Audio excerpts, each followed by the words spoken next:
अस्सलाम वालेकुम and welcome to जियोस्कोप। हाल ही में इंटरनेट और न्यूज़ चैनल पर सिर्फ एक ही टॉपिक चल रहा है, जेफरी एप्स्टीन और उसकी खुफिया लिस्ट। लोग ये सवाल कर रहे हैं कि आखिर इस लिस्ट में किन बड़े लोगों के नाम शामिल हैं और ये डॉक्यूमेंट अब क्यों सामने आया। आज की वीडियो में हम इस केस को जानने की कोशिश करेंगे कि इसका बैकग्राउंड क्या है, कौन से फेमस लोग इसमें इन्वॉल्व हैं और इस लीक के पीछे असली पॉलिटिकल वजह क्या है। सबसे पहले इसका बैकग्राउंड समझते हैं। जेफरी एप्स्टीन एक बहुत अमीर अमेरिकन फाइनेंसर जिसका प्राइवेट आइलैंड था, जिसे लिटिल सेंट जेम्स के नाम से जाना जाता है। इस जगह को बदनामी की वजह से पेडोफाइल आइलैंड भी कहा जाता है। एप्स्टीन पर यह इल्जाम था कि वो वहाँ के सेक्स ट्रैफिकिंग रिंग चलाता है, जिसमें अंडर एज बच्चों को एक्सप्लॉइट किया जाता था, और इस काम में उसके साथ एक गिज़लेन मैक्सवेल नाम की औरत भी शामिल थी। एप्स्टीन 2019 में जेल में मर गया, लेकिन केस वहाँ ख़त्म नहीं हुआ। मगर सवाल ये है कि अब ये केस क्यों इतना वायरल हो रहा है। असल में ये कोई लीक नहीं है, बल्कि ये कोर्ट का ऑर्डर है। जनवरी 2024 में यूएस की जज लोरेटा प्रेस्का ने ऑर्डर दिया कि 2015 के एक डिफेमेशन केस के डॉक्यूमेंट्स अनसील किए जाएं,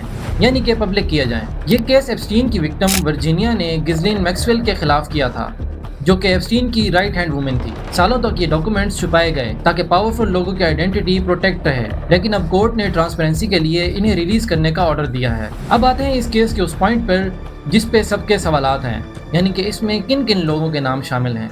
इन डॉक्यूमेंट्स में प्रिंस एंड्रयू का नाम प्रोमिनेंट है, जिन पर डायरेक्ट अब्यूज के एलिगेशन है। इसके अलावा former US president bill Clinton और डोनाल्ड ट्रंप का नाम भी मेंशन हुआ है। इवन के साइंटिस्ट स्टीफन हॉकिंग और माइकल जैक्सन का जिक्र भी आया है। लेकिन याद रहे कि लिस्ट में नाम होने का मतलब हमेशा ये नहीं कि वो शख्स जुर्म में शामिल था। कुछ लोग सिर्फ गवाह थे या एप्स्टीन के दोस्तों के तौर पर मेंशन किए हुए हैं। आखिर में इसके पीछे पॉलिटिक्स क्या है। इस रिलीज का मकसद इंसाफ और ट्रांसपेरेंसी था, लेकिन अब ये एक पॉलिटिकल वेपन बन चुका है, जिसका आने वाले वक्तों में यूएस की पॉलिटिक्स पर काफी गहरा असर देखा जा सकेगा। और इसके अलावा डेमोक्रेट्स और रिपब्लिकन्स के दरमियान कॉन्फ्लिक्ट भी इमर्ज हो सकता है। ये थी एप्स्टीन फाइल्स की हकीकत। आपका इस बारे में क्या ख्याल है, कमेंट्स में इज़हार जरूर कीजिएगा। Thank you for watching Geoscope. अल्लाह हाफिज।